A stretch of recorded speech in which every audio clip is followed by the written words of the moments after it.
इसमें एक सुरक्षा आरक्षक का विषय था, एक माली और मजूर का विषय था और एक स्वीपिंग की मशीन, ऑटोमेटिक स्वीपिंग मशीन हमें महानगर पालिका को मिली है। ऐसे टोटल 4 विषय थे। वो चारों विषय के टेंडर पहले से ही मंजूर हो चुके हैं और इसमें एडिशनल काम उनको 522 के तहत दिए जा रहे हैं और उनकी मंजूरी के लिए उन्होंने स्थायी समिति के सामने रखा था। हमारा ये मानना है कि जितने भी टेंडर आपने एक्सटेंशन के लिए रखे हैं या 522 में आप विषय ला रहे हो, तो आपको उसके लिए नए टेंडर की कॉल करनी चाहिए, नए टेंडर मंगाने चाहिए। तो हमने 3 आइटम डिफर कर दिए, उसमें गोशवारा अपूर्ण है और भी कुछ त्रुटियां थी, इसकी हमने उनको नोंद करवाई और एडिशनल कमिश्नर जी बैठे थे वहां पे, उन्होंने कहा कि हम इसको सुधारना करके लाएंगे।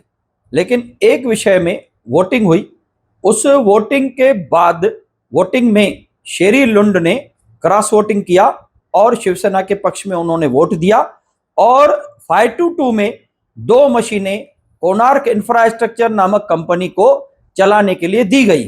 देखिए, कभी लोग मेरे ऊपर आरोप लगाते हैं कि मैं उनका पार्टनर हूं, कभी आप लोग बोलते हो ये रिलेशन अच्छे नहीं हैं। तो ये आपकी जो बातें हैं वो आप ही बोलते हो, आप ही बदलते हो, आप ही अलग अलग बातें बोलते हो। मैं वही हूं।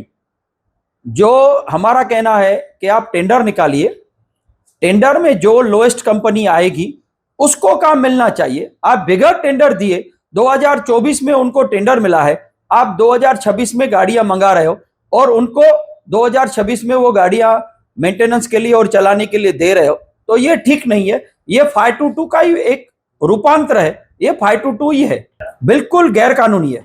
ये विषय पूरी तरह गैर कानूनी है।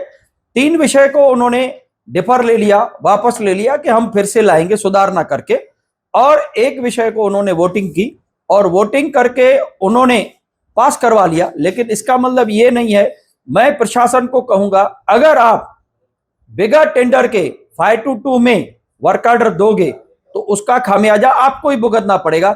जैसे सेंचुरी के मैटर में मैंने एक्सपोज किया है, 35 करोड़ का मैंने घपला एक्सपोज किया है, इसमें भी मैं घपला एक्सपोज करूंगा और प्रूव करके रहूंगा।